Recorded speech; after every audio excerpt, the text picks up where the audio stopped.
everybody, and welcome to JewelsKnits with Bamma. I'm Jules, and this is the first episode of my new podcast.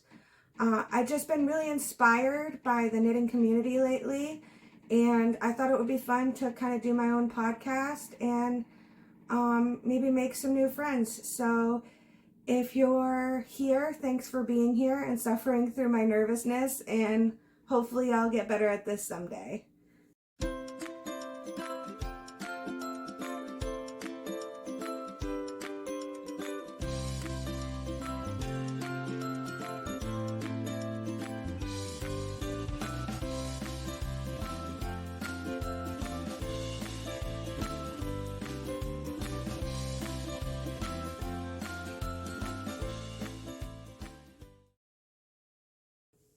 So I thought I'd start off the podcast by telling you a little bit about myself. Like I said, my name is Jules, and I'm living here in southwestern New Hampshire with my two daughters and my husband Drew and our dog Rory. I work in mental health, and I've done that for about 5 years, and it's something that I really love, and that's really a personal thing to me, and it brings me a lot of joy into my life. My knitting journey began when I was about 5 or 6, kindergarten age-ish, when my Bamma handed me a pair of needles and taught me how to make a scarf. And I kind of just never put the needles down again. And throughout my life, it's just been a really big part of my life and a really, a good bonding thing between me and my Bamma. And as I got older, it was fun to show her new things as I got a little more advanced. And yeah, so, I mean, I love fiber arts and I love the knitting community, and I'm so excited to try and, dip my foot in the water, and we'll see how it goes. So thanks for watching.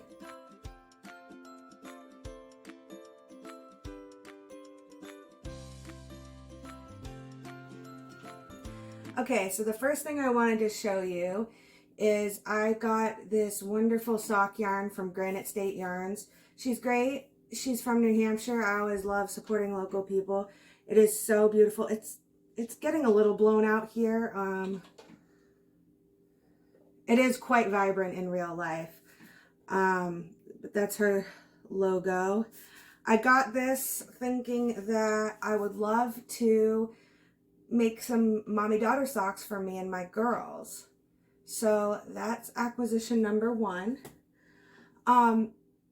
So it was my birthday this past week, so my husband brought me to a yarn store not too far away from our house, and he and my daughter, my older daughter, helped me pick out some of this Hedgehog fiber yarn that I've been drooling over for years, but have never really had a chance to get my hands on it. So here it is. It is so beautiful. It's fingering weight, and the color is called Iris, and it is just so soft. And I don't know about you guys, but I absolutely love the labels on Hedgehog fiber. Like, you can definitely tell it's Hedgehog fiber just by looking at it and the way it's dyed. But like, how much better marketing is that? Like, everybody's gonna know when they see it, oh, that's Hedgehog fibers. I love it. I just love it so much. I love the speckles in the yarn and like those little blue tinges. So yeah, anyways, I'm gonna stop rambling. Love this. I originally thought I would make some socks out of it, but the more I look at it and the more I fall in love with it, I really think that it needs to be a muscle burrow so that everybody can see its beautifulness. I'm not a super selfish knitter. Most of the time, you'll find me knitting for others more than I knit for me. Sometimes I wish I was a little bit more of a selfish knitter. But I think this one's going to be a muscle burrow for me. And if I have a little left over, maybe a pair of socks for my, my little ones. The next acquisition that I have is a birthday gift from my mother, and I stole this little, I don't know what it is, box from my husband. Shh, don't tell him. But my mother quills, which is, I I don't know, she does some amazing stuff with paper. That's all I really know. And she made me a whole set of stitch markers and progress keepers for knitting. So I thought it would be really cool to share. She made me some beagles. Hold on. Let me see if I can put this down. And so she made me a couple beagles. Some of them are like white and black, and some of them are tan and white, like my beagle. And then my husband is a hunter, so she made me some that were kind of a camo-y type deal, which I thought was cool. So I now have an entire box full of progress keepers and stitch markers, which I think was just the most thoughtful gift. I can't imagine how long it took her to do it, but I am so thankful that I have a mom who is as crafty as me. The next acquisition I have is a bag that was a Christmas present to me. My mom took me to the fabric store and let me pick out a few fabrics for a Christmas present to make me some project bags, and I just got them right around my birthday. She got done with them. So the first one I have, it's super cute. I love it. It's currently holding my shawlography, which we'll get to later. It's got the box bottom and these cute little knitting sheep on it. I just love it so much. These next few project bags are like officially my favorite now. Drawstring, it's got the little handle so I can walk and knit. She put like little clippy things in it so that I can hook my notions pouches and stuff in there so that they don't fall to the bottom of the bag and I can't find them. So there's this one, and then this one is kind of an inside joke because those who know mine and my mom's relationship know that we have fun picking fun at each other and that I love to do things for shock value. So if this might not be for everybody, but I loved it, and it was funny to see my mom's face when I grabbed the fabric. So here it is. This is my all-time favorite bag now. It's the same design as the other one, box bottom, drawstring top. It's got all the fun stuff with it. But it has swears all over it in British and in American swear words. And I just thought it was so fun. It's definitely a bag that I'll have to watch where I take it with me. But it cracks me up every time I look at it, and it was just so fun. Currently, it has my pink velvet in it, which again, like I'll talk about in whips, but that's that.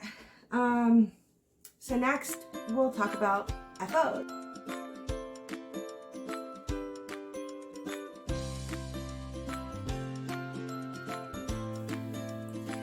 Okay, so for my FOs, I actually don't have any of them because they've been gifted. I know that's not the best podcasting etiquette, but I promise I'll get better.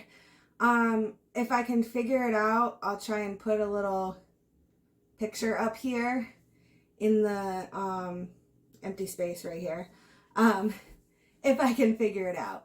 But in the past couple weeks, I've just made a couple muscle burras. I made one for my husband, and I made like 2 or 3 for my mother-in-law. Like, not in the past week. Like, I started them and I kind of just finished them. One of my muscle burras I absolutely loved, and I actually do have the yarn, so I can show you that. I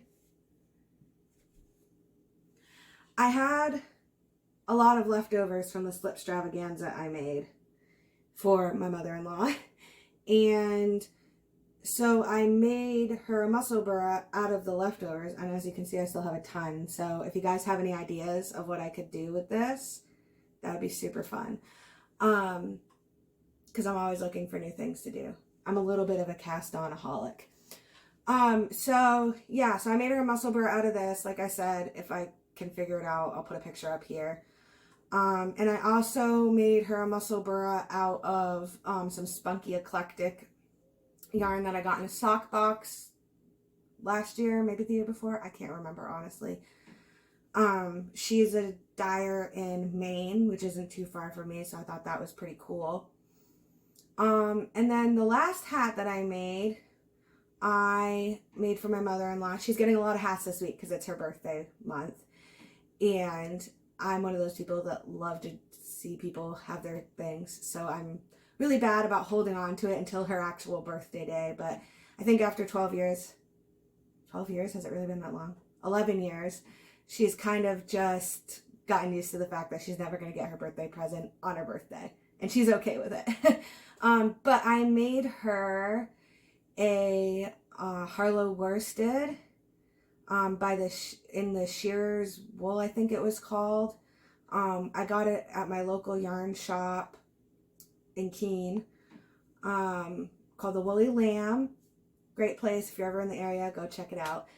And it was really special because not only was it my first brioche hat, but it was also yarn that was made from a farm in our hometown. It's definitely really woolly yarn, super rustic, but it was just absolutely beautiful, and I would love to work with it again. I'll do a picture thing. You know the drill now.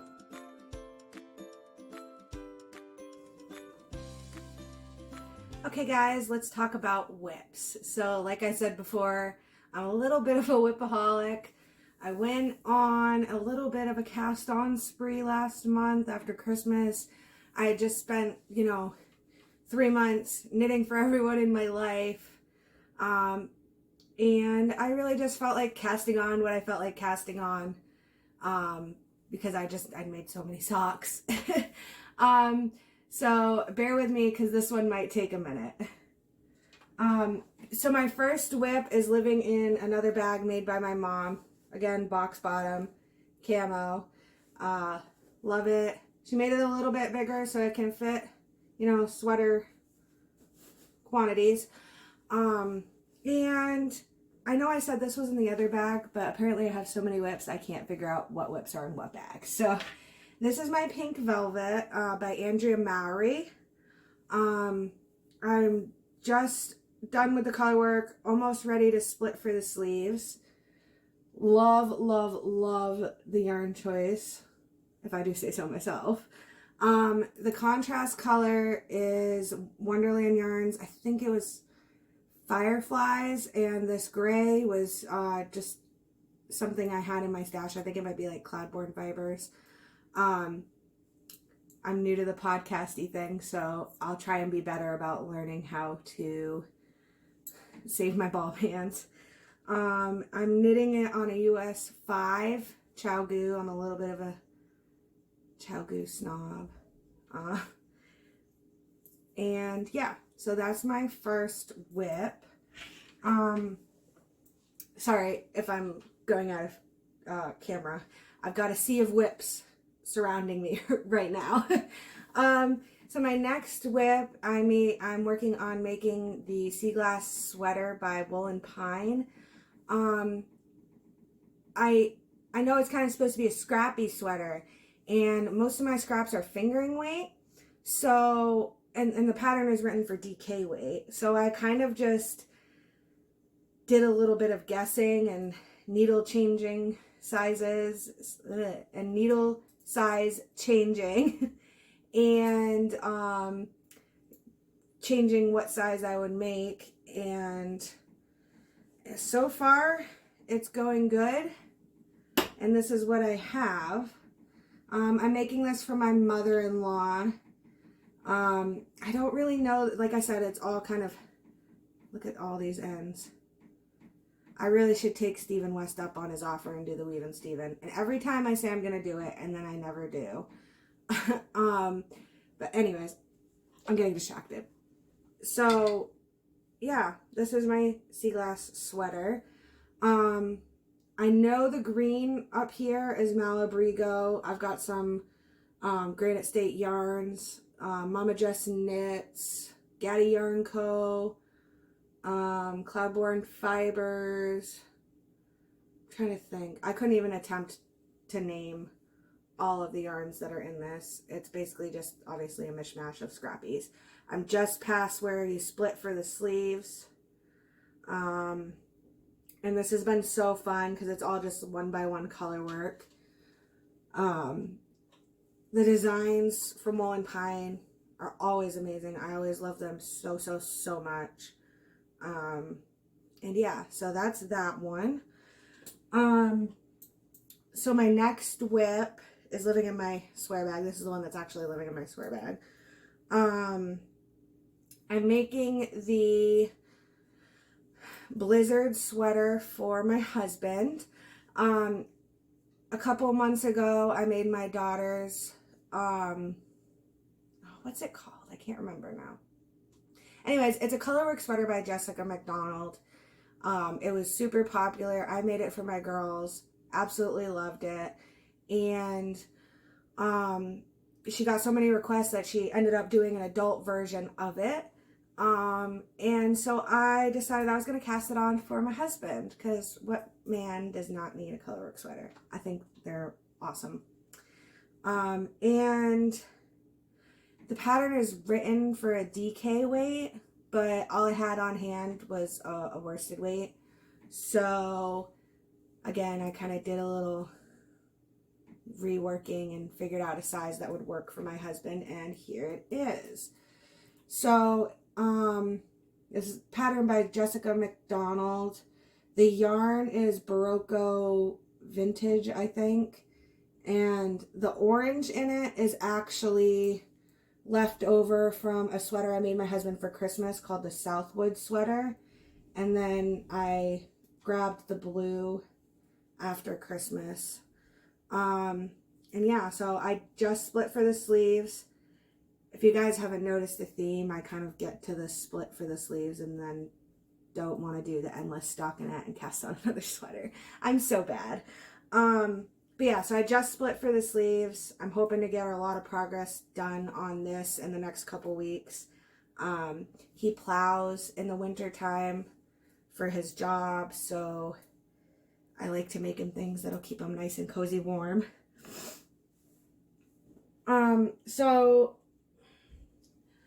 So my next whip is my Shawlography by Stephen West. It was the 2021 MCal. Originally I hadn't planned on doing this.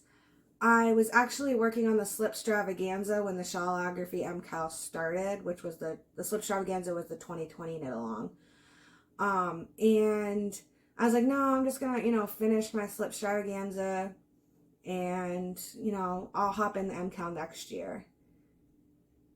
And then Clue 2 hit, and it was all over my Instagram, and I was so in love and wanted to join the fun. So I went on a little spending spree at Hand Knits, which is another local yarn store to me in Brattleboro, Vermont. And I got myself the yarn to make the Shawlography, and I started it. And I made it about halfway and then had to put it down because someone had to knit all the Christmas gifts. And I kind of just picked it back up like a couple weeks ago, and I've just been like addicted to it. I haven't been able to put it down. Again, ignore the horror that is all of my ends. As Stephen West says, say yes, don't stress. So here it is. So when I put it down for Christmas, I was like right in these little upside down tree looking things. So since I picked it back up, I've gotten the wedges done, the brioche, these little, I don't know if you guys can hear that. I'm sorry if you can. My husband's building something upstairs. He's always building something. And the little cross things, and I started on the border. I'm like over halfway through the border now. I left out the green out of the border because I just thought that these colors, these 4 colors, just went so well together, and I didn't want to like disturb it. I don't know, maybe I shouldn't have, but I did. And the great thing about this was that I was so scared to do the brioche. And because I'd never done brioche before, and everyone talks about how scary it is, and I tried it and instantly fell in love with it. If you haven't tried it, like, really, do it. It's so much fun and it's so squishy and I just love it. Thankfully I didn't mess up too bad because I would have had no idea how to fix it if I did. But I'm hoping by the next time that I podcast that I'll be done with my shawlography and maybe I'll be wearing it. It's been a real goal of mine this year to try and like knit more for myself. So I've got this on the needles and I've got my pink velvet on the needles and I'm going to do that muscle burra for myself. And yeah, so that's my shawlography. And then looking down at my sea of whips to see what I haven't grabbed yet. So last week I went to New Haven. I don't know if you guys watch Needles at the Ready. Kevin and Ray, that's their local yarn shop, and they've always talked about it. And I really, really wanted to go check it out. So I convinced my husband to drive me 2 hours and 10 minutes away to check out a yarn store. And he's such a good guy. He totally did, and he loved it. And while I was in there, I discovered that they had Spin Cycle, and I've never seen Spin Cycle in real life. And I've always wanted to like try knitting with it. So I decided I was going to grab some Spin Cycle while I was there because like, hello, it's Spin Cycle. And I wasn't sure like what colors to get. And then I saw this color and immediately knew like this was my color. A couple years ago, I went to Michael's and I had gotten this ball of yarn to make a hat for my uncle while he was visiting here. And I made him the hat and gave it to him. And then my husband said, well, oh man, I really loved that yarn and I wanted a hat out of it. So I went back to Michael's, but at that point it was already gone. And over the years, I've just kind of looked for it and I've never really seen anything like it until I went to Knit New Haven this past week and saw this Spin Cycle, and it was in the colors, like almost exactly. So I got it and I went back to the car and he was so excited. So I knew like I got a million whips, but I have to cast this on because he so badly wants it. So I guess I should have talked about this in my acquisitions, but so this is the yarn, and I think the colorway was called Burning Sensation. It's Spin Cycle dyed in the wool. It says it's a sport weight. I kind of think it's more of a fingering weight to me, but either way, as long as you can get gauge. That's a great thing about the Muscle Burra pattern by Ysolda Teague is it's based off gauge, so you don't have to use a specific size needle or specific yarn weight. You can just do it and figure out your gauge and figure out all that fun stuff. So this is how it's knitting up so far. I'm so in love with it. I can't even. I want like 12 more Muscle Burras in Spin Cycle yarn. I've got one of the cute little progress keepers that my mom made me on it. I don't know if you guys can really tell. It's a bunny. And yeah, I always have one of these going. I love them. I love that you don't have to count rows. You can just take it with you. I'm knitting on it in the car when I have a lunch break at work. Anywhere, you know, while I'm waiting for my food at a restaurant. I just absolutely love this pattern, and if you haven't knit it yet, 100% you should. So there's that, and then my last whip is actually a crochet pattern. A couple months ago, my mom bought this yarn and was like, hey, can you make me a shawl out of it? And I normally work with wool or wool blends, but my mom is actually allergic to wool, so she got a bamboo yarn, and I've never worked with a bamboo blend before.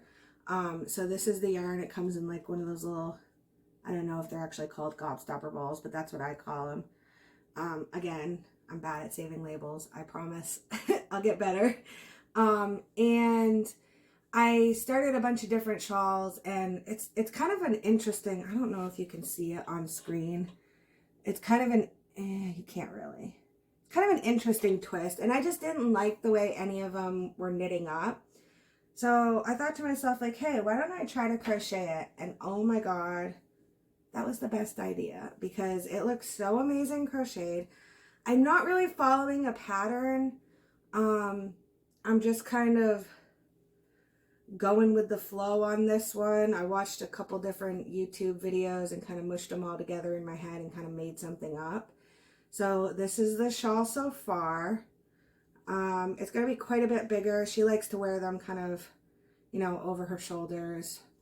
Like when I wear a shawl, I like to wear them like this.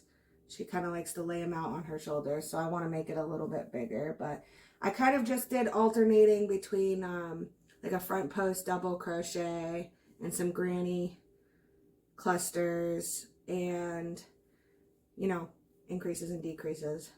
Well, actually no decreases. Increases on the 3 points to make it that triangle shape. So yeah, those are my whips. What are you guys working on? I'd love to see. I just love to see everybody's things. It brings me so much joy to go on Instagram and see all the cool things that everyone is knitting up or crocheting or weaving, spinning. I could go on forever. But yeah, so those are my whips. So I thought to end the podcast every time, and I haven't really figured out like what I'm gonna name this section yet, but I thought it would be fun to, you know, spread a little bit of fiber love to something that's caught my eye this week or someone or, you know, however. And so for this episode, I wanted to talk about 2 people who I absolutely adore watching. The first one is Jonathan of Jonathan's Days. He's really quite a prolific knitter. The speed in which he whips out sweaters amazes me. And he's so much fun to watch, and he's just so upbeat and such a happy personality. And then the other person that I thought would be fun to talk about is Martin of the Knit 365 blog. And I love watching him because he makes things that I necessarily like wouldn't think to make, but then I watch him and he just inspires me so much to like try different things that, you know, knitting the little toft, or knitting them, he crochets them, crocheting the little toft animals, or just little things that he does that just inspire me so much. And he's also a whipaholic a little bit like I am, so power to the whipaholics. And yeah, so they actually, you know, Unravel just happened this past weekend, and it was so fun because both of them were at Unraveled, and it was so fun to kind of watch their journeys like through the Instagram stories. And yeah, so if you guys haven't checked them out yet, definitely go check them out. They're super amazing. So I just wanted to end my podcast by saying where you can get a hold of me. Obviously here on YouTube, JewelsKnits for Bamma. And also on Instagram, I'm JewelsKnits. If I can figure it out, I'll put the little thing at the bottom of the screen here. I'm not really on Ravelry. I'd love to be on Ravelry. Right now I kind of just use it as a place to find my patterns. I'm trying to figure out that whole website. So if you have any pointers, like, feel free to shoot them my way. But yeah, so thanks for coming, and thanks for joining me on this nervous ride. And I hope you guys come back because I would love to have some more knitting friends, or fiber friends, not just exclusively knitting friends. And I hope you guys have a good rest of your week. I'm not really sure how often I'll do the podcast. I'm going to try and aim for every other week right now, just because I want to make sure I have enough things to show you guys. But I hope to see you back, and thanks for joining me.